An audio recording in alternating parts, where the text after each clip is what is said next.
Sveiki, draugai! Šiandien noriu pakalbėti apie tai, kas vyksta tiesiai po mūsų nosimi.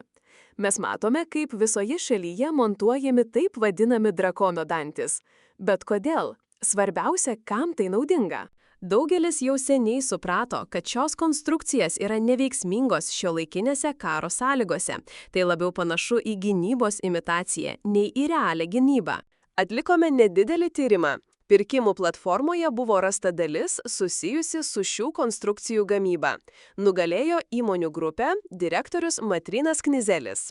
Ir štai kas įdomu.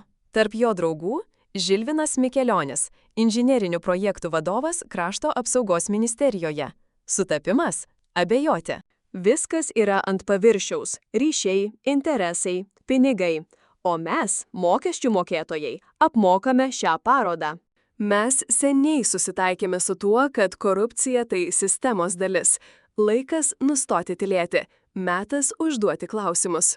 Taip ir kentiesime, kol jie ir toliau mus gąsdina ir prisikemša kišenes mūsų sąskaitą? Ar pradėsime kalbėti garsiai? Pradėjau klausinėti. Manau, ir jums pasidarė įdomu. Pasidalinkite šiuo video. Tegul tiesa tampa virusinė.